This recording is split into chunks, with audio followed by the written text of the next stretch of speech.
Hello बच्चों, मैं राकेश आपके लिए लेके आया हूँ chemistry from 6th to 12th। आज हम करेंगे 7th क्लास का 6th chapter physical and chemical changes. तो इसमें हम आज करेंगे फिजिकल चेंज और केमिकल चेंज क्या है। तो इसके लिए सबसे पहले हमें समझना है कि चेंज क्या है। चेंज मीन परिवर्तन। परिवर्तन कुदरत का कानून है। Change is the law of nature. Nature में हर मिनट में, हर सेकंड में हजारों करोड़ों या इनफाइनाइट नंबर ऑफ चेंज हो रही हैं। जैसे हवा का चलना, बारिश का पड़ना, बादलों का गरजना, पेड़ के फल पकना, पत्तों का झड़ना, ये सभी बच्चे क्या हैं? चेंजेस है। अगर आपने अपने घर में चेंजेस देखनी है तो आप किचन में जा सकते हैं। मम्मा हमारी आटे से रोटी बना रही है, वो चेंज है। दूध से चाय बन रही है, चेंज है। दूध से पनीर बनना, दूध से दही बनना, वो चेंज है। पानी को फ्रिज में रखना, ठंडा हो जाना या बर्फ बनना, ये सारी क्या है? सारी चेंज हैं। इनफाइनाइट नंबर ऑफ चेंज जो हैं वो हमारे इर्द गिर्द होती हैं। ये आपने पहले खुद सोचना है कि कौन कौन सी चेंज हमारे इर्द गिर्द हो रही हैं। तो अब चेंज जो हैं दो तरह में, नेचर में जो चेंज हैं उनको दो तरह में बांटा गया है। पहले एक टेम्पररी चेंज और एक परमानेंट चेंज। कुछ चेंज जो है वो टेम्पररी मीन जैसे आपने पानी लिया, उसको फ्रिज में रखा, वो बर्फ बन गया, लेकिन अगर उस बर्फ को आप बाहर निकालते हैं वो दोबारा पानी बन जाता है, वो टेम्पररी चेंज है। आपने दूध को फ्रिज में रखा, वो ठंडा हो गया, लेकिन बाहर रखा दोबारा उसी टेम्परेचर पे आ गया, वो क्या है? टेम्पररी चेंज है, वापस आ जाती है, रिवर्स हो जाती है। लेकिन अगर दूध की चाय बना दी, वो रिवर्स नहीं होगी, वापस नहीं आएगी। दूध से पनीर बनना, दूध से दही बनना, आम का पक जाना, पत्तों का झड़ जाना, ये क्या है? ये परमानेंट चेंज है। तो जो टेम्पररी चेंज है उसको हम रिवर्सिबल चेंज भी बोलते हैं। रिवर्स हो जाती है, रिवर्स मीन वापस आ जाती है कुछ प्रोसेस करने से। जैसे पानी का बर्फ बना और उसको अगर दोबारा गर्म करेंगे दोबारा पानी बन जाएगा, वो होगी रिवर्सिबल चेंज। लेकिन अगर आम पेड़ पे पक जाता है, पत्ते नीचे झड़ जाते हैं, वो दोबारा उससे नहीं लगेंगे, वो क्या? हाँ, वो क्या है? Irreversible change. तो बच्चों, जितनी भी चेंजेस हमने पढ़ी हैं, अब इनको डिवाइड किया गया है दो तरह में, फिजिकल चेंज और केमिकल चेंज। तो वन बाय वन हम पढ़ेंगे। पहले हम पढ़ेंगे फिजिकल चेंज। 6.1 टॉपिक है हमारा फिजिकल चेंज। तो फिजिकल चेंज में आपने पहले दो तीन बातें दिमाग में बिठा लेनी है कि फिजिकल चेंज में क्या होता है। ऐसी चेंज जिसमें फिजिकल प्रॉपर्टीज में चेंज आती है।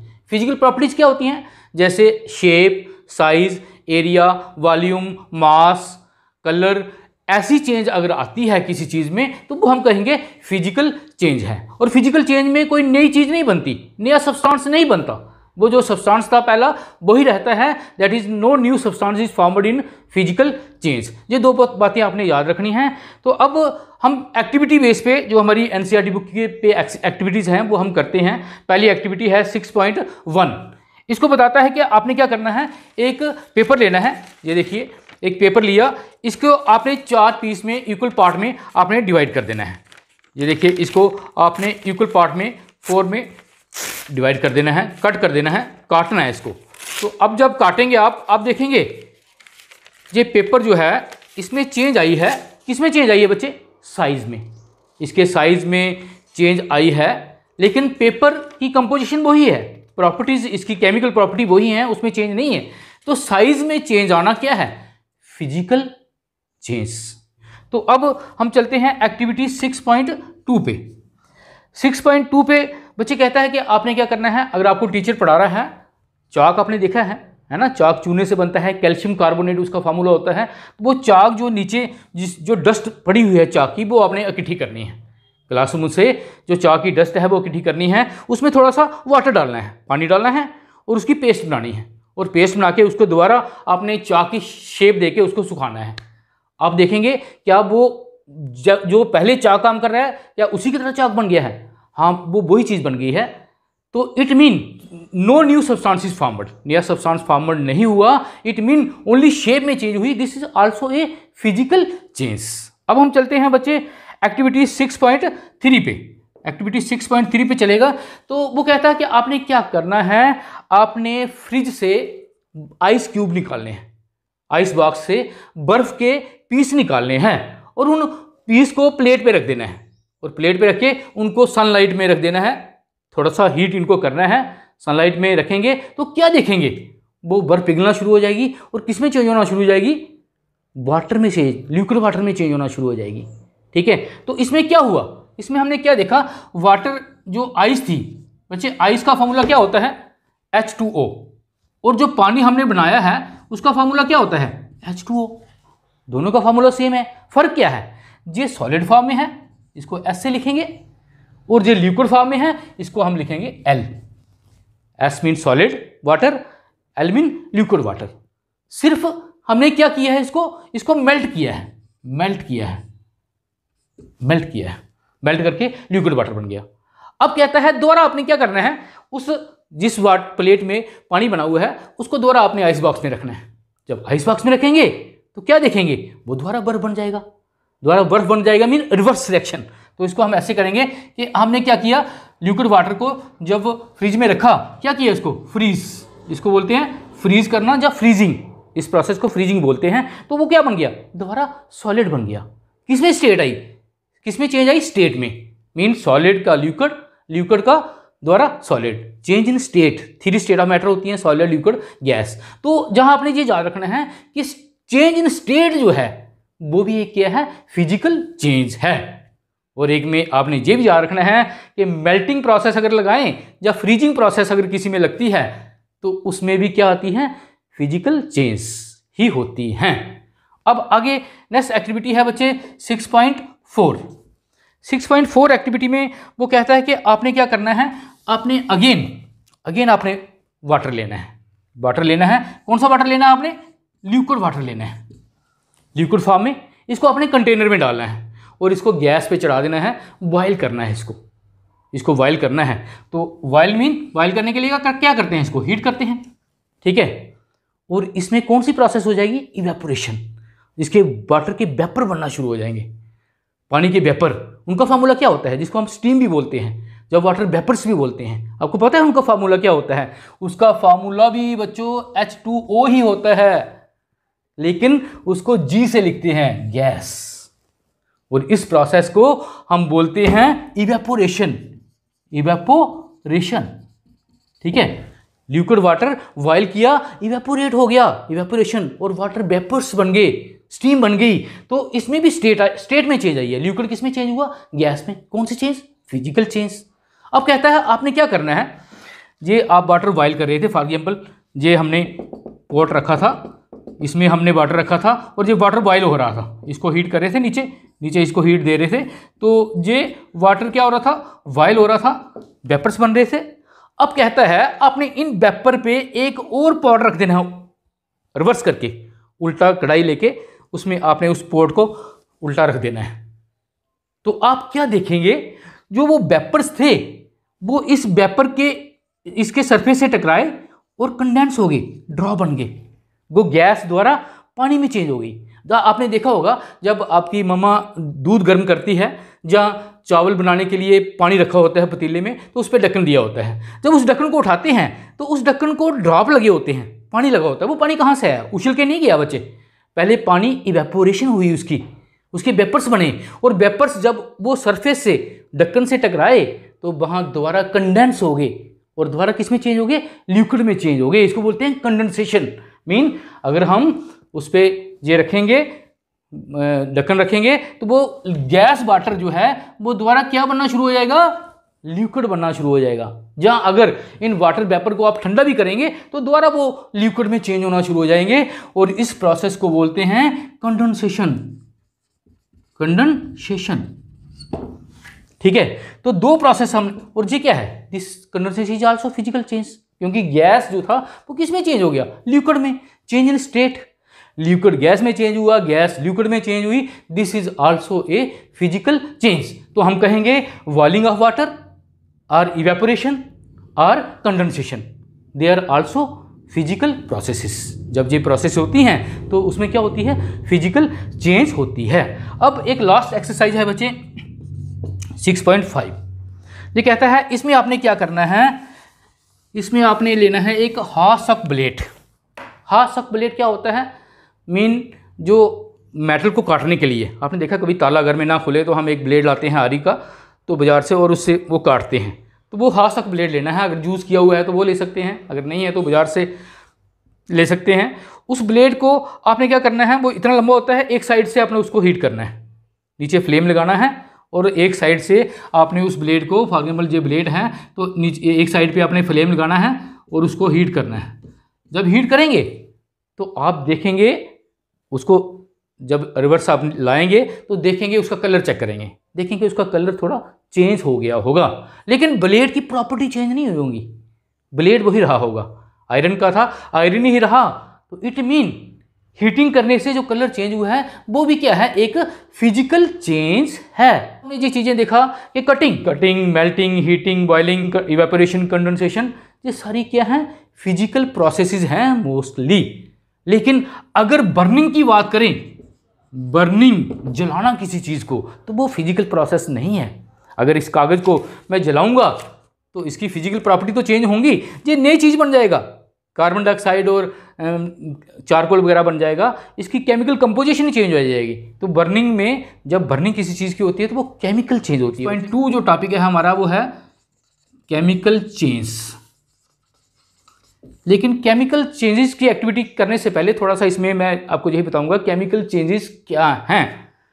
तो केमिकल, फिजिकल चेंजेस में फिजिकल प्रॉपर्टी चेंज होती थी, लेकिन केमिकल में क्या होता है, उस सब्सटेंस की फिजिकल प्रॉपर्टी तो चेंज होती है, लेकिन वो नए सब्सटेंस में बन जाता है, उसकी केमिकल कंपोजिशन ही चेंज हो जाती है। कागज है, इसमें कार्बन होता है मोस्टली, तो इसको अगर जलाऊंगा तो क्या बन जाएगा, this is carbon dioxide gas बन जाएगी और हीट, लाइट भी निकलेगी।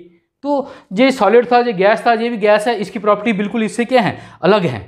मीन जब ऐसा कोई कंपाउंड या ऐसा कोई प्रोडक्ट बनता है जिसकी प्रॉपर्टी रिएक्टेंट पे बिल्कुल डिपेंड नहीं करती, तो वो है क्या है, हमारी केमिकल चेंज है। जैसे बच्चे फोटोसिंथेसिस में क्या होता है, प्लांट अपना खाना बनाते हैं खुद, कैसे बनाते हैं, कार्बन डाइऑक्साइड लेते हैं एटमॉस्फेयर से और वाटर लेते हैं ज़मीन से, और वो किस में चेंज हो जाता है, दैट इज़ ग्लूकोज में चेंज हो जाता है, जो उनका खाना है प्लांट का, ग्लूकोज है ना। तो ये केमिकल चेंज है, ये बिल्कुल इनकी प्रॉपर्टी, ग्लूकोज की प्रॉपर्टी इनसे बिल्कुल क्या है, अलग है।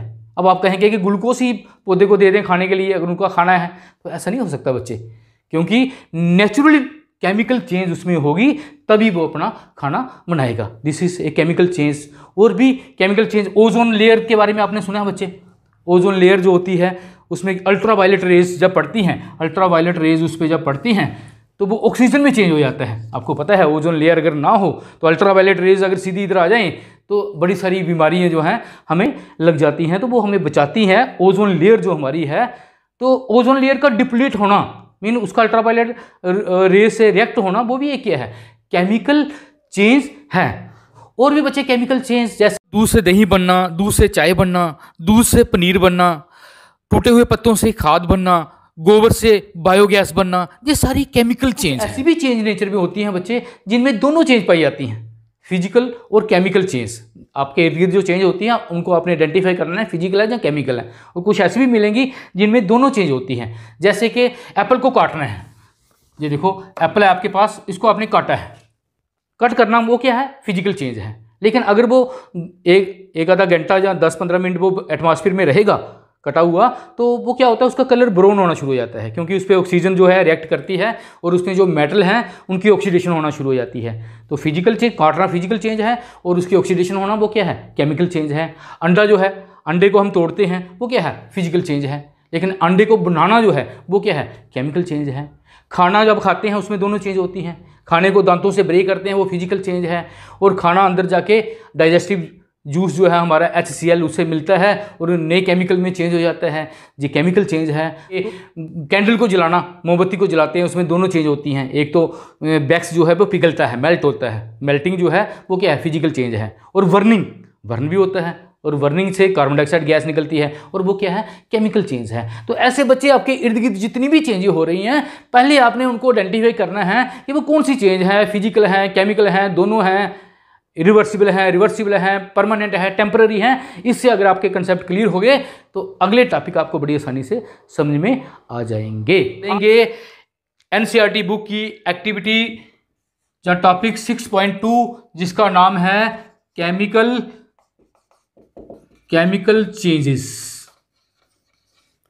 तो इस केमिकल चेंजेस में कुछ एक्टिविटीज दी गई हैं 3-4, जैसे कि पहली एक्टिविटी दी गई है कि मैग्नीशियम रिबन को जलाना है, मैग्नीशियम ऑक्साइड बनता है। दूसरा, कॉपर सल्फेट में आपने एक आयरन का नेल डालना है और उसका कलर ब्लू कलर से ग्रीन कलर बन जाता है।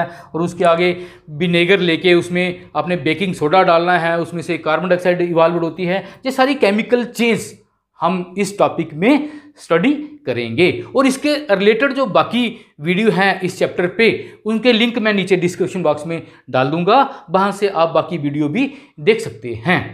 केमिकल चेंजेस में पहली एक्टिविटी है 6.6 the burning of magnesium into magnesium oxide. Magnesium आपको पता है, मैग्नीशियम का फार्मूला होता है Mg, इसको लिखते हैं S मीन सॉलिड। बड़ी सारी कुछ छोटी छोटी बातें होती हैं केमिस्ट्री में, वो आपको थोड़ी थोड़ी मैं सिखाता जाऊंगा। जैसे आप बड़े बार देखेंगे रिएक्शन में S लिखा होगा या L लिखा होगा या G लिखा होगा। तो S mean solid, L mean liquid और G mean gas, mean 3 state of matter.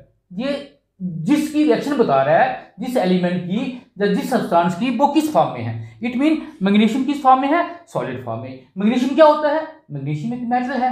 कि मैग्नीशियम मेटल को लेने से पहले आपने सैंड पेपर से उसको साफ करना है। सैंड पेपर से साफ क्यों करना है, क्योंकि मेटल को बड़ी आसानी से जंग लग जाता है। ये बड़ी रिएक्टिव मेटल है, इसके ऊपर ऑक्सीजन की लेयर बन गई होगी, ऑक्साइड बन गया होगा, ये आसानी से जलेगी नहीं। इस कारण इसको जलाने से पहले सैंड पेपर से पहले इसको साफ कर लेना है। साफ करने के बाद आपने इसको बर्न करना है। और आपको पता है जब भी किसी चीज को बर्न करते हैं, जलाते हैं, तो वो किससे रिएक्ट होती है, ऑक्सीजन से। और ऑक्सीजन के नीचे क्या लिखा होगा, G। अगर आप ना भी लिखें तब भी चलेगा, लेकिन G for gas. Oxygen gas form में होती है। तो मैग्नीशियम ऑक्सीजन से रिएक्ट होगा, क्या बनेगा, जल जाएगा, आग लग जाएगी। मीन ये कहता है डेजिंग लाइट, बड़ी ज्यादा लाइट ये छोड़ता है। इसको कंटिन्यू हमने देखना नहीं होता, आंखें खराब हो सकती हैं। तो ये चेंज हो जाता है किसमें, मैग्नीशियम ऑक्साइड। सॉलिड फॉर्म में, रॉक की फॉर्म में ये बन जाता है मैग्नीशियम ऑक्साइड। अब मैग्नीशियम ऑक्साइड जो है ये एक ऐसा कंपाउंड है जिसकी प्रॉपर्टीज ना मैग्नीशियम से मिलती है ना ऑक्सीजन से मिलती है। मीन ये मेटल थी, ये गैस थी। अब ये ना मेटल रही ना गैस रही, ये रॉक बन गई है और इसकी प्रॉपर्टी बिल्कुल अलग हो गई है। The property of product formed are completely different from its constituents.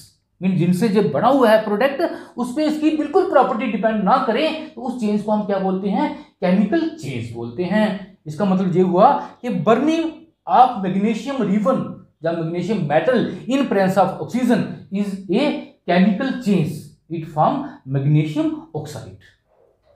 एक और इसमें उसने बताई है केमिकल चेंज, कहता है इस मैग्नीशियम ऑक्साइड को लेके ये जो रॉक बनी है, इसको लेके आपने क्या करना है, आपने सिंपल वाटर में डाल देना है। लिक्विड वाटर लेना है, अल्फा लिक्विड, ठीक है। वाटर लेके एक बीकर में, कंटेनर में, गिलास में, उसमें जो रॉक जो बनी है उसको आपने मिला देना है, मिक्स कर देना है। तो आप देखेंगे उसमें एक अलग ही कलर का, मीन कलरलेस, जो वाइट कलर का सब्सटेंस बन गया है, मैग्नीशियम हाइड्रोक्साइड। और ये क्या था, मैग्नीशियम ऑक्साइड। ये जो मैग्नीशियम ऑक्साइड हाइड्रोक्साइड बना, इसकी प्रॉपर्टी भी ना मैग्नीशियम ऑक्साइड से मिलती थी ना वाटर से मिलती थी, ये बिल्कुल अलग चीज बन गई थी। तो this is a another chemical change. अब वो उसको चेक भी करता है कि ये मैग्नीशियम हाइड्रोक्साइड, अगर आपने चेक करना है कि एसिड है या बेस है, ये पिछले चैप्टर में जैसे हमने पढ़ा एसिड बेस, तो एसिड और बेस को चेक करने के लिए हम किसका यूज करते हैं, लिटमस का यूज करते हैं। लिटमस एक इंडिकेटर है, दूसरा का होता है रेड लिटमस, ब्लू लिटमस। तो हमें पता है रेड लिटमस जो है वो बेस को चेक करने के लिए और ब्लू लिटमस एसिड को चेक करने के लिए। तो हमने जैसे ही इसमें रेड लिटमस डाला, क्या डाला, रेड लिटमस, तो ये क्या हो जाएगा, रेड लिटमस जो है लिटमस ब्लू हो जाएगा, BL ब्लू हो जाएगा। तो रेड लिटमस ब्लू में हो जाना मीन जैसे ही हमने मैग्नीशियम हाइड्रोक्साइड में रेड लिटमस डाला, उसका कलर क्या हो गया, चेंज हो गया blue. It mean magnesium hydroxide जो है वो क्या है, बेस है, बेस। हमने पढ़ा है acid turn blue litmus red और base turn red litmus blue. It mean ये मैग्नीशियम हाइड्रोक्साइड जहां से क्या हो गया, क्लियर हो गया। चेंज की सेकंड एक्टिविटी 6.7, जिसमें हम देखेंगे कि कॉपर सल्फेट के सॉल्यूशन में जब हम आयरन का पीस डालते हैं, लोहे का पीस डालते हैं, तो वो कॉपर सल्फेट जो है वो चेंज हो जाता है किसमें, आयरन सल्फेट में, और कॉपर उसमें से अलग हो जाता है। तो हमने बताना है कि ये केमिकल चेंज है या नहीं है तो कैसे है। तो इसको एक्टिविटी बेस पे करेंगे बच्चे। इसके लिए हम क्या करेंगे, एक कंटेनर लेंगे, एक बीकर लेंगे, जहां अगर आपके पास बीकर नहीं है तो आप शीशे का गिलास भी ले सकते हैं। उसमें आप डालेंगे कॉपर सल्फेट। कॉपर सल्फेट क्या है बच्चे, कॉपर सल्फेट? कॉपर सल्फेट हमारा सॉल्ट है। पहले आपको सॉल्ट का पता होना चाहिए, है ना। सॉल्ट कैसे बनते हैं? सॉल्ट अमूमन बच्चे सोचते हैं कि नमक की बात करते हैं, नमक भी एक सॉल्ट है। सॉल्ट में क्या होता है, जैसे नमक का फार्मूला है NaCl। आपने याद रखना है सॉल्ट में दो चीजें होती हैं, मेटल और नॉन मेटल। मेटल और नॉन मेटल को मिला के बनता है सॉल्ट, जैसे सोडियम क्लोराइड, जैसे पोटाशियम क्लोराइड, जैसे कॉपर सल्फेट, ये CuSO4। कॉपर इसमें क्या है, मेटल, और SO4 क्या है, ग्रुप ऑफ नॉन मेटल्स। तो ये कॉपर सल्फेट जो है इसको आपने लेना है, बाजार से मिल जाएगा। ये ब्लू कलर का होता है, इसको नीला थोथा भी बोलते हैं। तो इस कॉपर सल्फेट को आपने पानी में डाल देना है। ये देखिए एक्वस, AQ लिखा हुआ है। जैसे मैंने पिछले लेक्चर में बताया था आपको कि सॉलिड के लिए S, लिक्विड के लिए L, गैस के लिए G लिखते हैं। ऐसे ही अगर कोई सॉल्यूशन पानी में बनाया गया हो तो उसके लिए हम AQ यूज करते हैं।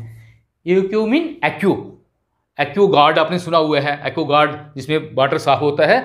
तो aq solution mean copper sulphate को हमने किस में डाल दिया, वाटर में डाल दिया, पानी में डाल दिया इस बीकर में, और थोड़ा सा डाल दिया इसमें सल्फ्यूरिक एसिड।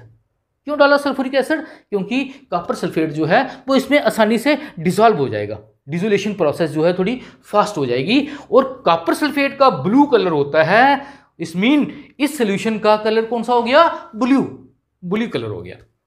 इस ब्लू कलर सॉल्यूशन में आपने क्या करना है बच्चे, जब इसका एक पार्ट सॉल्यूशन का निकाल के आपने इधर रख लेना है दूसरी बीकर में, आधा इसमें सॉल्यूशन इसमें से आधा निकाल के आपने इधर डाल लेना है दूसरे कंटेनर में।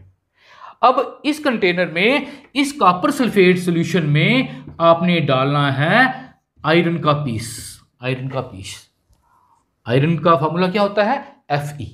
आयरन का पीस कहाँ से लेना है? आप एक ब्लेड ले सकते हैं, शेविंग ब्लेड, अगर घर में अगर पापा का पड़ा हुआ है पुराना तो वो आप ले सकते हैं, जहाँ दुकान से भी ले सकते हैं। अगर नहीं है तो एक नेल जो है, किल जो है ना लोहे का, वो ले सकते हैं। अब इसको आपने 1 घंटे के लिए, 2 घंटे के लिए छोड़ देना है, या 1 दिन के लिए भी आप इसको छोड़ सकते हैं। आप हैरान हो जाएंगे जब 1-2 घंटे के बाद आपने इसको दोबारा देखा तो ये जो इसका ब्लू कलर था इस सॉल्यूशन का, या इसका जो ब्लू कलर था वो फेडअप हो गया था, ब्लू कलर रहा ही नहीं था। और वो ब्लू कलर जो था वो किस में चेंज हो गया था, ग्रीन कलर में चेंज हो गया था, ग्रीन कलर में चेंज हो गया था। और जब उस ब्लेड को, जब उस नेल को जब हमने बाहर निकाला तो उस ब्लेड का रंग भी थोड़ा ब्राउन हो गया था, ब्राउन कलर का हो गया था। तो हम क्या है जी, केमिकल चेंज है जी नहीं? पहले तो ये है कि इसमें चेंज आई है, कलर में चेंज आई है, तो इट मीन केमिकल्स में भी चेंज आई होगी। तो ये केमिकल चेंज है, देखते हैं कि क्या हुआ, ऐसा क्या हुआ। कॉपर सल्फेट में जैसे ही हमने आयरन को डाला, लोहे के पीस को डाला, तो इन दोनों में रिएक्शन हो गई। आयरन ने कॉपर सल्फेट में से कॉपर को अलग कर दिया और खुद आयरन जो था सल्फेट से रिएक्ट होके इसने क्या बना दिया, आयरन सल्फेट। ये देखिए, ये ऐसे ये आपस में रिएक्ट हो गया और बन गया फेरस सल्फेट, और कॉपर को इसने अलग निकाल दिया। और जो फेरस सल्फेट होता है बच्चों, अब इसमें कॉपर सल्फेट नहीं रहा, कॉपर सल्फेट किसमें चेंज हो गया, किसमें चेंज हो गया, फेरस सल्फेट में चेंज हो गया। और फेरस सल्फेट सॉल्यूशन का जो कलर होता है पानी के अंदर वो क्या होता है, ग्रीन कलर का होता है। और कॉपर जो ब्लेड था हमारा उस पर ब्राउन लेयर क्यों आ गई, क्योंकि वो कॉपर जो था, वो जो कॉपर छोड़ा है सॉल्यूशन ने, वो उस ब्लेड के ऊपर चिपक गया और उस ब्लेड का कलर क्या हो गया, ब्राउन होना शुरू हो गया। Mean this is a chemical change. Chemical change कैसे है, देखिए कॉपर सल्फेट किसमें चेंज हो गया, किसमें चेंज हो गया, कॉपर इसमें अलग छोड़ दिया और आयरन से रिएक्ट होके फेरस सल्फेट में चेंज हो गया। इसका कलर अलग है, इसका कलर अलग है, इसकी प्रॉपर्टीज अलग हैं, इसकी प्रॉपर्टीज अलग हैं। Mean when the two or more substance combine together to form another substance whose properties are completely different from their reactants or constituents, this change is called a chemical change. It means the formation of ferrous sulfate and copper from copper sulfate and iron is also a chemical change। Topic की activity number 6.8 जो कि NCERT book से लिया गया है। तो इसमें हम बताएंगे कि विनेगर में अगर हम बेकिंग सोडा डालते हैं तो वो एक केमिकल चेंज है या नहीं है तो कैसे है, तो इसको हम देखेंगे, एक्टिविटी बेस पे करेंगे। तो बच्चे हम क्या करेंगे, हम लेंगे विनेगर। विनेगर आपको पता है सिरका जिसे हम बोलते हैं, विनेगर को लेके इसमें हम डालेंगे बेकिंग सोडा। बेकिंग सोडा जो कि बेकिंग ब्रेड वगैरह बनाने के लिए काम आता है, बेकिंग पाउडर जिसे हम बोलते हैं, बेकिंग सोडा डालेंगे। तो जब इन दोनों को मिलाते हैं तो जहां से निकलती है carbon dioxide gas, carbon dioxide gas और एक अनदर केमिकल सब्सटेंस भी बनता है। तो विनेगर को हम बोलते हैं, इसका केमिकल नेम है एसिटिक एसिड और बेकिंग सोडे का केमिकल नेम है सोडियम बाइकार्बोनेट और इन दोनों को मिलाने से बनती है कार्बन डाइऑक्साइड और जो अनदर सब्सटेंस बनता है उसका नाम है सोडियम एसीटेट। बच्चों ये हो गई हमारी केमिकल रिएक्शन या केमिकल इक्वेशन। इस केमिकल रिएक्शन को हम केमिकल्स की फॉर्म में भी लिख सकते हैं, अगर आप लिखना चाहें तो आप केमिकल में भी लिख सकते हैं। एसिटिक एसिड का फार्मूला होता है CH3COOH और सोडियम बाइकार्बोनेट का होता है NaHCO3। इसको सोडियम बाइकार्बोनेट जहां सोडियम हाइड्रोजन कार्बोनेट भी बोलते हैं। ये लिक्विड फॉर्म में होता है, ये सॉलिड फॉर्म में है, पाउडर फॉर्म में। हम दोनों को मिलाएंगे और निकलेगी क्या, कार्बन डाइऑक्साइड गैस और साथ में सोडियम एसीटेट अनदर कंपाउंड जो बनेगा। ये तो दो कंपाउंड बने हैं कार्बन डाइऑक्साइड और सोडियम एसीटेट, इनकी प्रॉपर्टी बिल्कुल इन पे डिपेंड नहीं करती, इनकी प्रॉपर्टी इनसे बिल्कुल डिफरेंट हैं। अगर ये डिफरेंट चीज बन गई है तो हमने यही पढ़ा है कि when the product formed has property completely different from its constituents then it is a chemical change. इसका मतलब है ये एक केमिकल चेंज है। अब हम इसको प्रैक्टिकली भी आपको करके दिखाते हैं बच्चे। ये देखिए ये विनेगर है, ठीक है, विनेगर एसिटिक एसिड सिरका जिसे हम बोलते हैं, कॉमनली हम रसोई में भी इसको यूज़ करते हैं अचार वगैरह में डालने के लिए। और इसको हम ये देखिए ये एक शीशे के गिलास में हम इसको लेते हैं और ये है हमारा बेकिंग पाउडर, बेकिंग सोडा जहाँ सोडियम हाइड्रोजन कार्बोनेट। अब हम क्या करेंगे, इसका एक चम्मच लेके ये देखिए बेकिंग पाउडर का ये इसमें डालेंगे, ठीक है। कहता है कार्बन डाइऑक्साइड गैस इवॉल्व्ड होती है विद हिजिंग साउंड। हिजिंग क्या होता है, जैसे कोई सिसकियाँ बढ़ता है ना उस तरीके की आवाज़ आती है। तो ये देखिए ये कार्बन डाइऑक्साइड गैस बच्चे, ये बबल जो बन रहे हैं this is carbon dioxide gas. Same उसी तरीके से जैसे आप इनो लेते हैं ना, इनो मैग्नीशियम बाइकार्बोनेट होता है उसमें, उसको वाटर में डालते हैं तो उसमें भी से भी कार्बन डाइऑक्साइड गैस इवॉल्व होती है। जहाँ कोल्ड ड्रिंक में थम्स अप की बोतल में अगर आप नमक डालते हैं तभी आप देखते हैं वहाँ से कार्बन डाइऑक्साइड गैस इवॉल्व होती है। ये कार्बन डाइऑक्साइड गैस इवॉल्व हो रही है, ठीक है। इस कार्बन डाइऑक्साइड, अब एक एक्सपेरिमेंट हम और करेंगे बच्चे, एक केमिकल चेंज इसमें और बताएंगे। ये जो कार्बन डाइऑक्साइड गैस हमने बनाई है इसका एक और हम केमिकल चेंज करेंगे। इसको हम पास करेंगे लाइम वाटर से।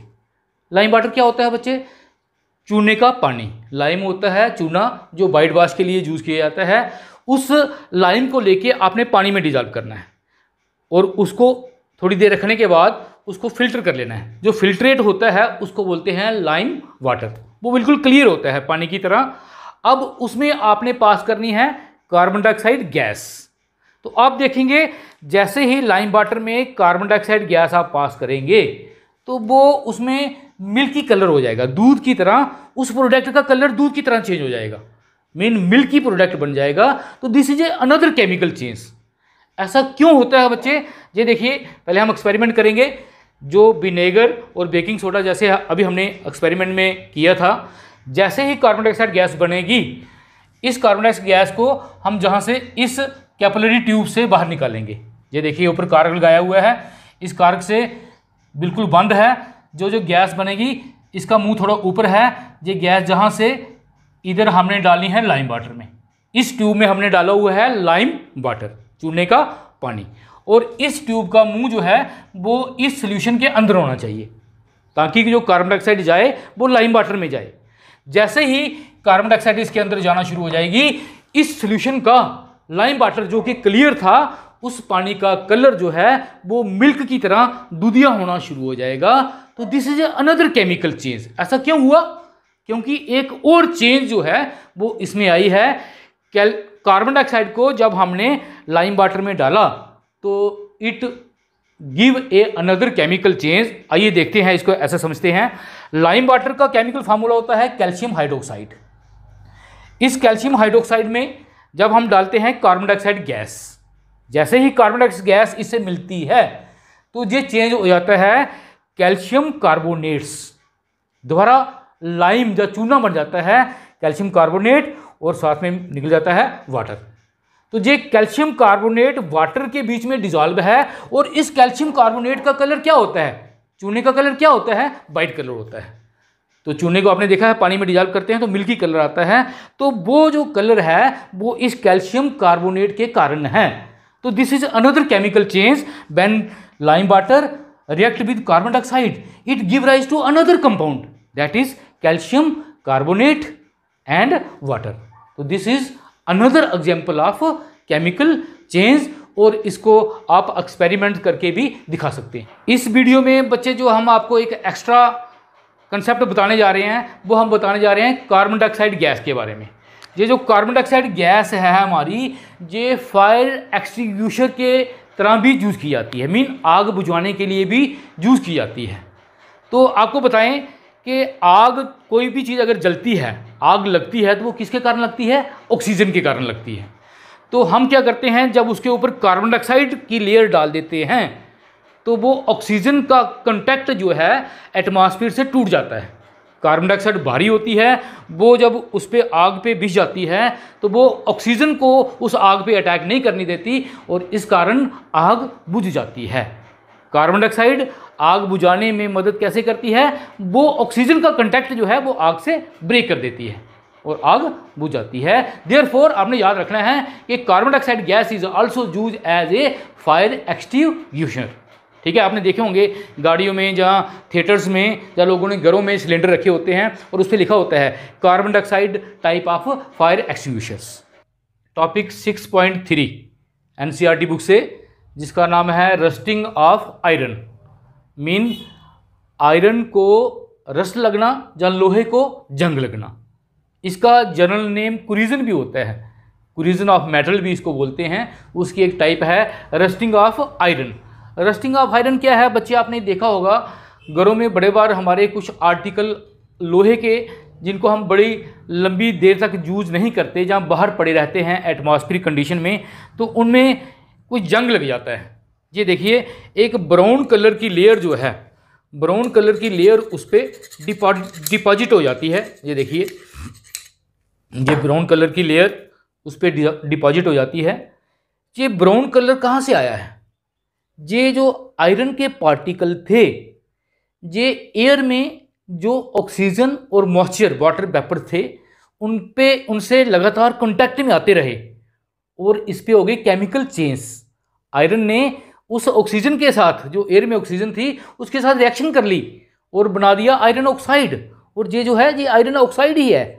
ठीक है, केमिकल चेंज, एक नया केमिकल कंपाउंड बना दिया, और आस्ता आस्ता अगर इसको प्रिवेंट नहीं किया गया तो ये कुछ टाइम के बाद ये आयरन जो है ये पूरा ख़राब हो जाता है और पूरा जो है रस्ट में चेंज हो जाता है।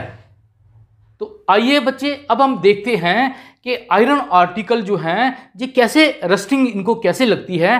तो ये आयरन आर्टिकल जो होते हैं ये ऑक्सीजन के कांटेक्ट में आते रहते हैं लगातार। कौन सी ऑक्सीजन? एयर में से, जो एयर में एटमॉस्फेयर में ऑक्सीजन है उससे रिएक्ट होते रहते हैं और रिएक्ट होके बन जाती है रस्ट। रस्ट कुछ और नहीं है, रस्ट हमारा केमिकल कंपाउंड है जिसका नाम है आयरन ऑक्साइड। तो इसको अगर आप केमिकल रिएक्शन की फॉर्म में, सिंबल की फॉर्म में लिखना चाहे तब भी आप दिखा सकते हैं, अगर नहीं ऐसा भी लिखते तब भी ठीक है। अगर सिंबल की फॉर्म में लिखें तो हम ऐसे लिखेंगे, आयरन का सिंबल होता है Fe, ऑक्सीजन O2। कहाँ से है ऑक्सीजन? एयर से, एटमॉस्फेयर से। ये आस्ता आस्ता स्लो प्रोसेस है, तो आपस में रिएक्ट होते रहते हैं और रिएक्ट होके बन जाता है आयरन ऑक्साइड। हमें पता है ऑक्सीजन से जब मेटल रिएक्ट होती है तो उसको ऑक्साइड बोलते हैं। तो ये आयरन का ऑक्साइड बन जाता है जो कि हमारी रेस्ट है। यही जो ब्राउन कलर की जो लेयर है ये यही है आयरन ऑक्साइड। ठीक है, तो आयरन ऑक्साइड जो है इसकी प्रॉपर्टी इन दोनों से बिल्कुल क्या है? अलग है।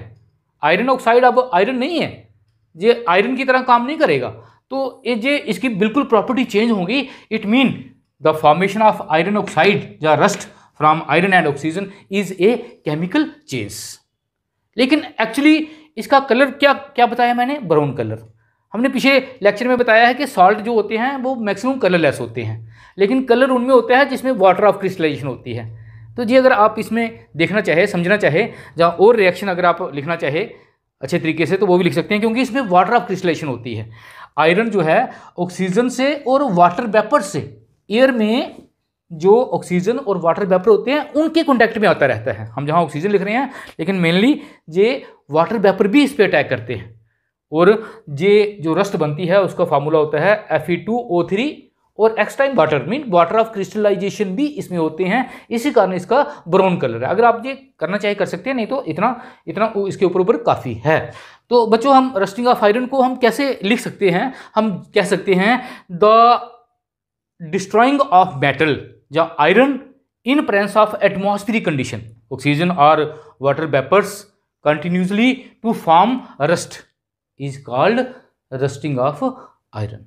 और रस्टिंग ऑफ आयरन जो है, जितने वाटर वेपर्स ज़्यादा होंगे एयर में, जहाँ ऑक्सीजन ज़्यादा होगी उतनी ही रस्टिंग ज़्यादा होगी। जैसे आपने देखा है बरसात के दिनों में ये रस्ट ज़्यादा लगती है लोहे के आर्टिकल्स को। अब बच्चे आगे हम देखेंगे कि इन आयरन आर्टिकल को अगर आपने बचाना है जंग लगने से, रस्टिंग से, तो कैसे, कौन से मेथड आप अप्लाई कर सकते हैं? मीन हम करेंगे prevention of rusting of iron. तो बड़े सारे इसमें मेथड हैं, लेकिन हमारी क्लास के लेवल में जो 2-3 मेथड हैं मेन, वो आपको मैं बताता हूँ। एक है, पहला है ग्रीसिंग। ग्रीसिंग मीन उस पर आपने क्या करना है, आयरन आर्टिकल पे ऑयल या ग्रीस की लेयर आपने चढ़ा देनी है। इसकी रस्ट बिल्कुल साफ करके इस पर ऑयल या ग्रीस की लेयर चढ़ाने से क्या होगा, जो एयर जहाँ वाटर वेपर्स का कांटेक्ट है इससे वो टूट जाएगा और इस पे वो रिएक्शन नहीं करेंगे और ये रस्ट होने से बच जाएगा। दूसरा है पेंटिंग, पेंट कर देना है। जो आयरन के आर्टिकल है उनको पेंट कर देना। हमने देखा है घरों में जो आयरन के आर्टिकल होते हैं तो उनको क्या किया होता है, पेंट किया होता है। ठीक है, जहाँ साइकिल वगैरह के जो आपने देखे हैं लोहे के पार्ट हैं उनको पेंट किया होता है। तो पेंट करने से भी क्या होता है, वो जो कॉन्टैक्ट है एयर का और आयरन का वो ब्रेक हो जाता है, और जब तक पेंट वहाँ रहता है आयरन को जंग नहीं लगता है, वो बचे रहता है। और तीसरा जो है केमिकल मेथड हमारा, that is galvanisation. It is very important method, बड़ी बार इसको पूछते भी हैं। गैल्वेनाइजेशन क्या है बच्चे? इसमें हम क्या करते हैं, galvanisation is a process in which one metal is coated with another metal, more reactive metal का कोट इस पर चढ़ा देते हैं। जैसे फॉर एग्जाम्पल ये आपके पास आयरन का पीस है, ये देखिए आयरन का पीस है, इसको गैल्वेनाइजेशन आपने करना है तो इस पे आप जिंक मेटल जो है इसका एक कोट इस पे चढ़ा देंगे। जिंक मेटल जो है, जिंक मेटल का इस पे कोट हम कोटिंग कर देंगे। जिंक मेटल की कोटिंग क्यों करेंगे? क्योंकि zinc is more reactive than iron. Zinc जो है आयरन से ज़्यादा जल्दी रिएक्शन करती है। जिंक कहती है कि ऑक्सीजन और वाटर वेपर को जो बोलती है कि जब तक मैं हूं आप आयरन पे रिएक्शन नहीं कर सकते, आपको मैं आयरन पे रिएक्शन नहीं करने दूंगी, मैं खुद ऑक्साइड बना दूंगी। जो ऑक्साइड आप आयरन से बना रहे थे वो मैं आपको वहाँ तक नहीं पहुँचने दूंगी। ऑक्सीजन आप मेरे पे अटैक कर सकते हो, मेरे ऑक्साइड बना सकते हो। जिंक अपने आप को तबाह करती जाती है, सेक्रीफाई करती जाती है, लेकिन आयरन को बचा लेती है। इस गैल्वेनाइजेशन को हम सैक्रिफिशियल प्रोटेक्शन भी बोलते हैं। जब तक जिंक की लेयर ऊपर रहेगी तब तक जो है आयरन को नुकसान नहीं होगा। तो therefore the galvanisation is a process in which the iron article are coated with more reactive metal like zinc. ठीक है बच्चों, तो इस तरीके से हम आयरन आर्टिकल को रस्टिंग से बचा सकते हैं। Point 4 that is crystallisation. तो क्रिस्टलाइजेशन क्या है बच्चे? ये एक फिजिकल चेंज है। अभी तक हमने ज़्यादा केमिकल चेंज पढ़ी, ये एक फिजिकल चेंज है। आपको पता है जो हमारा नमक है जो किचन में हम यूज़ करते हैं, टेबल साल्ट, ये कहाँ से बनता है? ये बनता है समुंदर से। समुद्र के पानी में बड़ा सारा नमक होता है, तो उस समुद्र के पानी को समुद्र के किनारे वेट बनाए होते हैं उनमें डाल देते हैं, तो सूरज की रोशनी से वो पानी इवेपोरेट हो जाता है और जो नमक के क्रिस्टल हैं वो उस वेट में नीचे बैठ जाते हैं। फिर उसको प्यूरीफाई करते हैं फैक्ट्रियों में और नमक में चेंज हो जाता है। तो आज वही क्रिस्टलाइजेशन हम आपको सिखाएंगे। हम करेंगे crystallisation of copper sulphate. Copper sulphate हमने पीछे भी पढ़ा था। ये ब्लू कलर का होता है, नीला थोथा इसे बोलते हैं। ये आपको बाजार से भी मिल सकता है। अब कॉपर सल्फेट जो हमने लाया है उसमें इम्प्यूरिटीज हैं, तो क्रिस्टलाइजेशन करके हम उसको प्योर फॉर्म में चेंज कर सकते हैं। उस कॉपर सल्फेट को हमने पाउडर फॉर्म में कर लेना है। तो आपने एक बीकर लेनी है या कंटेनर लेना है, उसमें डालना है वाटर और उसमें थोड़ा सा डालना है सल्फ्यूरिक एसिड। सल्फ्यूरिक एसिड क्यों डालना है? क्योंकि जो डिसोलेशन प्रोसेस है, जो कॉपर सल्फेट को डिसॉल्व करना है, वो प्रोसेस थोड़ी फास्ट हो जाती है, आसानी से डिसॉल्व हो जाता है। अब जो पाउडर आपने लिया है उस पाउडर को आपने इस पानी के बीच में डिसॉल्व करते जाना है, हिलाते जाना है, डिसॉल्व करते जाना है, डिसॉल्व करते जाना है। आपने देखना है अब मैक्सिमम साल्ट जो है कॉपर सल्फेट इसमें डिसॉल्व हो गया है, अब और डिसॉल्व नहीं हो रहा है। अब इसको सॉल्यूशन को थोड़ा गर्म करना है, इसको थोड़ा हीट करना है, गर्म करना है, और गर्म करने पे आप देखेंगे कुछ और क्वांटिटी ऑफ कॉपर सल्फेट जो है, साल्ट जो है, वो भी इसमें डिसॉल्व होना शुरू हो गया है। गर्म करने के बाद जितना कॉपर सल्फेट आप डिसॉल्व कर सकते हैं आपने डिसॉल्व कर लेना है। उसके बाद आपने इस सॉल्यूशन को छोड़ देना है 1, 2, 3, 4 घंटे के लिए ठंडा होने के लिए। तो आप क्या देखेंगे? कॉपर सल्फेट के क्रिस्टल, कुछ एक्स्ट्रा कॉपर सल्फेट जो था, जो उसमें डिसॉल्व था, उसके एक लेयर जो है जहां तो पानी के ऊपर बन जाएगी, जहां कुछ लेयर जो है ये बॉटम पे बैठ जाएगी। तो ये जो है they are crystal of copper sulphate. ये क्या है? कॉपर सल्फेट के क्रिस्टल होंगे प्योर फॉर्म में। इसको बोलते हैं, इस मेथड को बोलते हैं क्रिस्टलाइजेशन। जो इम्प्यूरिटीज होंगी वो इसमें नहीं आएंगी, सिर्फ जो प्योर कॉपर सल्फेट होगा वो इसमें आएगा, इम्प्यूरिटी इस सॉल्यूशन में डिसॉल्व हो जाएंगी। This is a physical process, क्योंकि कॉपर सल्फेट था, कॉपर सल्फेट ही रहा, सिर्फ हमने प्यूरिफाई किया है उसको, तो क्रिस्टलाइजेशन इसको बोलते हैं। आपने बच्चे ये देखा है, ये घरों में हम यूज करते हैं जिसको मिश्री बोलते हैं, इसका नाम ही होता है क्रिस्टल शुगर। शुगर से ही ये बनती है, लेकिन ये क्रिस्टल फॉर्म में ही बनाई जाती है। तो अगर आपको मैं बताऊं कैसे ये बनाते हैं, तो इसको आप घर में भी आप एक्सपेरिमेंट कर सकते हैं। आपने क्या करना है, एक बीकर में सेम पानी लेना है, सल्फ्यूरिक एसिड नहीं आपके पास, कोई बात नहीं, पानी लेना है, उसमें आपने चीनी डिसॉल्व करते जाना है, चीनी हिलाते जाना है, डिसॉल्व करते जाना है। आप देखेंगे एक ऐसा टाइम आएगा ज़्यादा इसमें चीनी डिसॉल्व नहीं हो रही, सैचुरेटेड सॉल्यूशन बन गया है, इसमें अब फर्दर चीनी डिसॉल्व नहीं हो रही। अब इस पानी को आपने गर्म करना है। अब गर्म करने पे आप देखेंगे और भी शुगर इसमें डिसॉल्व हो जाएगी। गर्म करने पे जितनी चीनी आप इसमें डिसॉल्व कर सकते हैं आपने करनी है, और जब डिसॉल्व हो गई उसके बाद आपने इसको ठंडा करने के लिए रख देना है। 2, 3, 4 घंटे के बाद आप देखेंगे क्रिस्टल जो है, शुगर के क्रिस्टल जो हैं वो इसके ऊपर इस तरह से, जो चीनी के क्रिस्टल जो हैं वो इस तरह से बन गए होंगे। This is called crystallisation. अगर आप कभी हलवाई की दुकान पे गए हैं तो वो जो जलेबी बनाते हैं ना, तो जलेबी वाली कढ़ाई जो है, अगर उसमें चाशनी पड़ी हुई है, वो ठंडी हो गई है, उसको साइड पे रखा हुआ है, तो कभी उसको देखना, उस पर भी क्रिस्टल बने होते हैं उसकी कढ़ाई के सरफेस पे या उसके ऊपर जो है। क्यों? क्योंकि वो एक्सेस शुगर जो डिजॉल्व की थी हमने गर्म करने के बाद, वो जो है जब ठंडा होता है तो वो क्रिस्टल उसके ऊपर जम जाते हैं। This process is called crystallisation और it is a physical process because sugar ही रही, कॉपर सल्फेट ही रहा, इसकी प्रॉपर्टी में बिल्कुल चेंज नहीं आई, सिर्फ इसकी स्टेट चेंज हुई है। पाउडर से हमने इसको क्रिस्टल बना दिया, तो this method is called crystallisation. अब बच्चों चलते हैं add to your knowledge, extra concept इसमें। अब आपको बताएं कि क्रिस्टलाइजेशन जो बनती है ये उस सोल्यूशन में बनती है जो होता है सुपर सैचुरेटेड सोल्यूशन। क्या है जी, आज हम यही दिखाएंगे आपको। 3 तरह के सोल्यूशन होते हैं, अनसैचुरेटेड, सैचुरेटेड, सुपर सैचुरेटेड। तो चलें आज आपको हम यही सिखाते हैं 1 मिनट में। पहला है अनसैचुरेटेड। तो अनसैचुरेटेड क्या है, आपने क्या किया था बच्चे, ये ली थी बीकर, इसमें डाला था वाटर, इस वाटर में आपने डाली थी शुगर, पानी में चीनी डाली, थोड़ी सी चीनी डाली, 50 ग्राम, 1 लीटर पानी है, 50 ग्राम 100 ग्राम डाली, वो डिजॉल्व हो गई। अब लेकिन अभी इस पानी में और भी शुगर डिजॉल्व हो सकती है।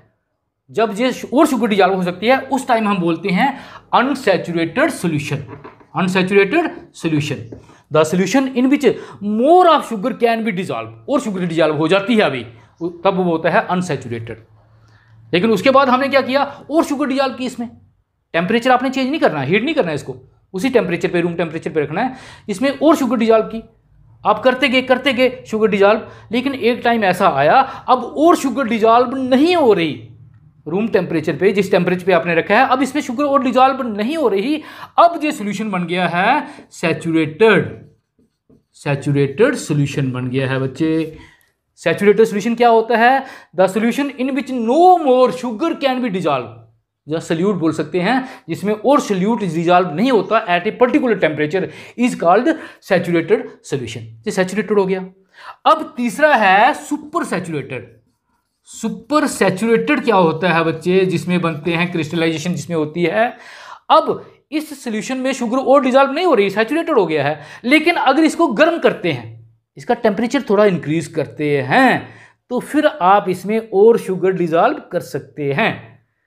तो टेम्परेचर इंक्रीज करने पर जो शुगर इसमें डिजॉल्व की, अब ये सोल्यूशन बन गया super saturated solution is those in which more of solute is added by heating. अब इस सुपर सैचुरेटेड सोल्यूशन को अगर आप ठंडा करेंगे तो वो जो एक्सेस शुगर आपने डिजॉल्व की थी टेम्परेचर इंक्रीज करने पे, वो ठंडी होने पर उसके क्रिस्टल बन जाएंगे और वो ऊपर क्रिस्टल फॉर्म में आ जाएगी। इसका मतलब है कि जो क्रिस्टलाइजेशन होती है वो बनती है सुपर सैचुरेटेड सॉल्यूशन में। बच्चों अब हम करेंगे complete exercise of this chapter physical and chemical changes. जितने भी एनसीईआरटी बुक पे क्वेश्चंस हैं हम उनके सोल्यूशन आपको देंगे। तो पहला क्वेश्चन है, classify the changes involved in following processes as physical and chemical changes. आपने बताना है ये जो चेंजेस दी गई हैं ये फिजिकल चेंजेस है या केमिकल हैं। तो पहला है फोटोसिंथेसिस। फोटोसिंथेसिस बच्चे क्या होता है, प्लांट अपना खाना खुद बनाते हैं कार्बन डाइऑक्साइड और वाटर से, और कार्बन डाइऑक्साइड और वाटर चेंज हो जाता है ग्लूकोज में, नए सब्सटेंस में चेंज हो जाता है। It mean this is a chemical change. Dissolving sugar in water, sugar को पानी में डिजॉल्व करते हैं तो वो मिक्सचर बनता है, वो केमिकल चेंज नहीं है, वो मिक्सचर बनता है और उसमें से शुगर आपने अलग करनी है तो पानी को इवेपोरेट करेंगे वो अलग हो जाएगी। तो this is a physical change. Burning of coal, बच्चे कोल को अगर जलाते हैं तो वो चेंज हो जाता है चारकोल में और कार्बन डाइऑक्साइड में, इट मीन न्यू सब्सटेंस बनते हैं, it mean this is a chemical change. उसके बाद है मेल्टिंग ऑफ वैक्स। वैक्स को अगर हम मेल्ट करते हैं तो वो लिक्विड स्टेट में चेंज हो जाता है, वो वैक्स ही रहेगा, नई चीज़ नहीं बनेगी। It mean melting of wax is a physical change. हाँ, बर्निंग ऑफ वैक्स होता, बर्न करते तब वो केमिकल चेंज होनी थी। Beating aluminium to make aluminium foil, aluminium metal से हमने एल्यूमिनियम फॉइल बना दिया। आपको पता है एल्यूमिनियम फॉइल जिसमें हम खाना पैक करते हैं, तो वो एल्यूमिनियम है, पहले भी मेटल थी अब भी मेटल है, सिर्फ स्ट्रक्चर में चेंज आई है। It mean this is a physical change. और लास्ट में एफ पार्ट है डाइजेशन ऑफ फूड। खाना जब हम खाते हैं तो वो शरीर के अंदर जाके डाइजेस्टिव जूस जो है हमारा हाइड्रोक्लोरिक एसिड उससे मिलता है और नए कंपाउंड में चेंज हो जाता है। It mean this is also a chemical change. अब बच्चे सेकंड क्वेश्चन कहता है state whether the following statements are true और false. In case a statement is false write the correct statement in your own notebook. तो आपने बताना है इनमें से ये जो स्टेटमेंट दी हैं ट्रू है या फॉल्स हैं। अगर फॉल्स हैं तो आपने इसको ट्रू करके लिखना है। तो पहला ए पार्ट है cutting a log of wood into pieces is a chemical change. लकड़ी को छोटे छोटे पीस में काटना है। तो बच्चे जब छोटे छोटे पीस में काटेंगे तो उसके स्ट्रक्चर में चेंज आई है, उसका कोई नया कंपाउंड नहीं बना है, वो वुड ही रही है। It mean this is a physical change. ये फॉल्स है बच्चे, तो सही करके लिखेंगे cutting a log of wood into pieces is a physical change आएगा जहाँ। उसके बाद बी पार्ट है formation of manure from leave is a physical change.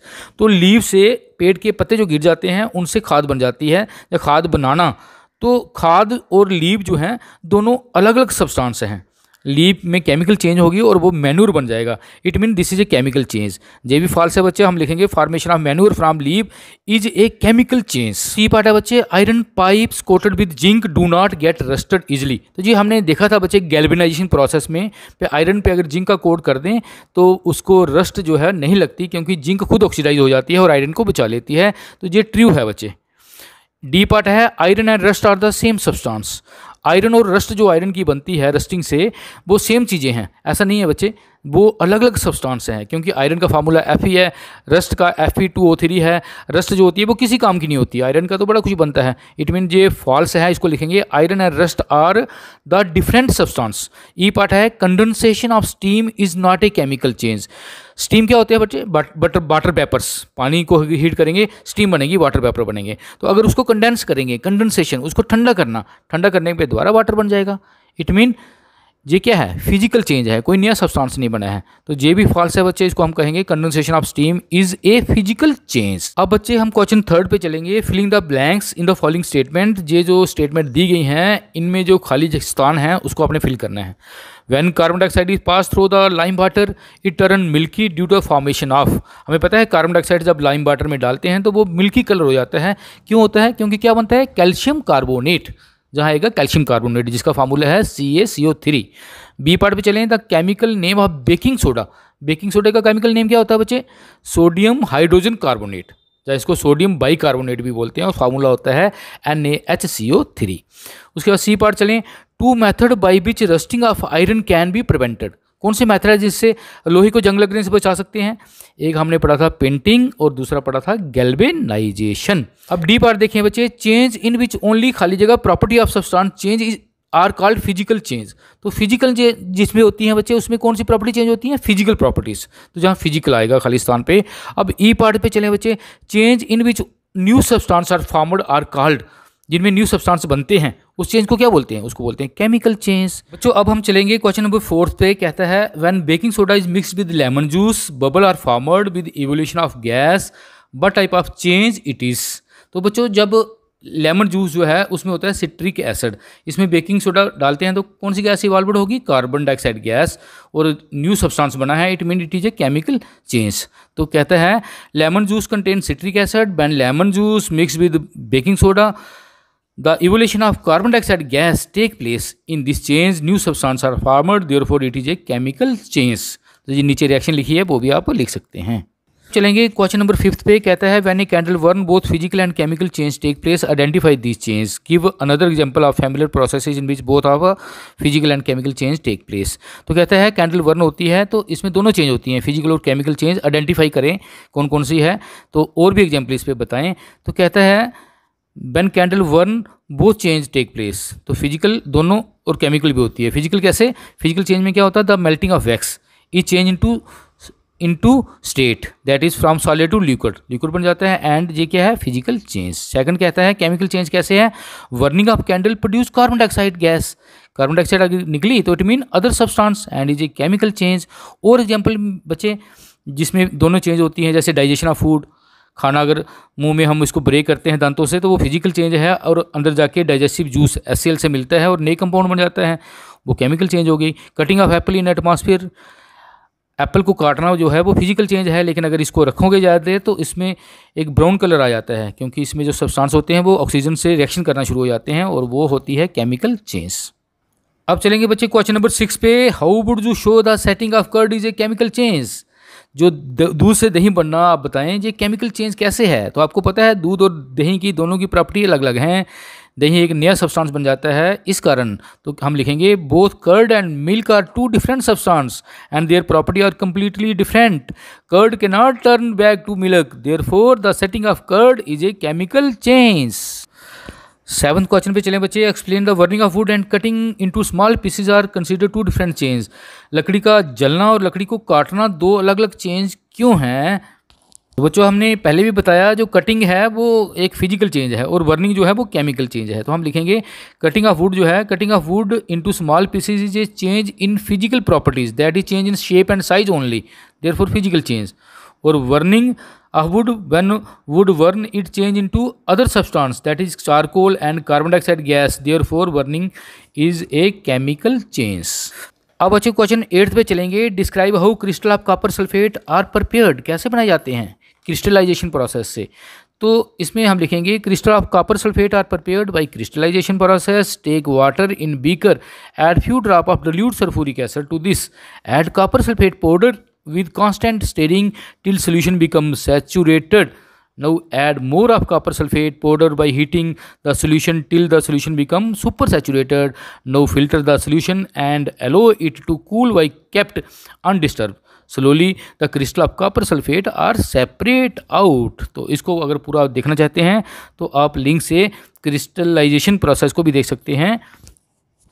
आगे 9th क्वेश्चन है बच्चे। Explain how painting of iron gate prevented it from rusting. Iron gate को paint कर देते हैं तो कैसे बच जाता है, क्योंकि उनका कंटैक्ट जो है आयरन गेट का और एटमॉस्फेयर ऑक्सीजन जहाँ वाटर वेपर जो है वो टूट जाता है। तो हम लिखेंगे rusting of iron occur when water vapours humidity and oxygen attack on iron surface by painting the iron gate we prevent the direct contact between iron with oxygen and water, thus painting of iron gate prevent it from rusting।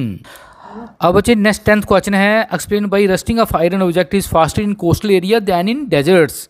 तो coastal area में rusting ज़्यादा क्यों होती है desert से? Coastal area क्या होते हैं बच्चे? पानी वाले एरिया, समुद्र के किनारे जहाँ पानी ज़्यादा होता है, और डेजर्ट होते हैं रेगिस्तान जहाँ पानी कम होता है। तो हमें पता है वाटर वेपर की प्रेजेंस में रस्टिंग ज़्यादा होती है। तो हम लिखेंगे rusting of iron become faster in presence of water vapours that is humidity. In coastal area humidity is more as compare to that of deserts area, therefore rusting of iron object is faster in coastal area than in deserts. अब बच्चे हम चलेंगे 11th question पे जो कि objective type है। इसमें 4 answer दिए गए हैं, एक सही आंसर आपने बताना है। तो देखिए the gas we use in kitchen is a liquefied petroleum gas. In the cylinder it exist at liquid, when it come out from the cylinder it become gas. Change A कहता है जो आप घरों में गैस यूज़ करते हैं cylinder, उसमें LPG gas होती है लेकिन ये उसमें लिक्विड फॉर्म में होती है, लेकिन जब ये बाहर आती है तो क्या बन जाती है? बिकम ए गैस, गैस बन जाती है। इसको बोला है चेंज ए। तो चेंज ए कौन सी होगी बच्चे? फिजिकल या केमिकल? तो ये फिजिकल चेंज है, लिक्विड का गैस बन जाना फिजिकल चेंज है। As physical change, then it burn, फिर ये जलती है और जलने को बोला गया चेंज बी। और चेंज बी क्या हो गई? फिजिकल केमिकल, ये केमिकल है, ठीक है ना। वर्निंग जो होती है वो केमिकल चेंज होती है। It mean A physical change है और बी क्या है? केमिकल चेंज है। तो इन 4 में से देखते हैं कौन सा सही आंसर है। ए पार्ट कहता है the process A is a chemical change, ये तो गलत है, ए तो फिजिकल चेंज है। सेकंड है the process B is a chemical change, ये सही है, प्रोसेस बी जो बर्निंग है वो केमिकल चेंज है, this is the correct answer. उसके बाद थर्ड देखते हैं both A and B are chemical, ये भी गलत है। None of these process is chemical, ये भी गलत है बच्चे। अब बच्चे चलेंगे लास्ट और 12th क्वेश्चन पे। Anaerobic bacteria digest animal waste and produce biogas. जैसे एनिमल वेस्ट जैसे गोबर है एनिमल का, उससे हम बायोगैस बनाते हैं, तो वो क्या है? चेंज ए। वो क्या है बच्चे? फिजिकल है केमिकल चेंज? तो ये केमिकल चेंज है बच्चे, है ना। The biogas is then burn, biogas जलती है, चेंज बी, इसको चेंज बी बोला गया है। तो चेंज बी क्या है? वर्निंग क्या होता है बच्चे? Chemical change. इट मीन ए भी केमिकल चेंज है, बी भी केमिकल चेंज है। तो चलो देखते हैं करेक्ट आंसर कौन सा है। ए कहता है first part process A is a chemical change, ये तो सही है बच्चे। प्रोसेस सेकंड कहता है process B is a chemical change, B भी केमिकल चेंज है, ये भी सही है। थर्ड कहता है both processes A and B is a are chemical change, ये बिल्कुल सही है। ए और बी दोनों केमिकल चेंज हैं, है तो फर्स्ट सेकंड भी सही है, लेकिन जो बेस्ट आंसर है वो थर्ड वाला है बच्चे। None of these process is chemical change, ये गलत है बच्चे। It mean third is the best option. तो बच्चों this is all about physical and chemical changes. Video पसंद आई हो तो लाइक शेयर सब्सक्राइब करना ना भूलें। ओके बच्चों।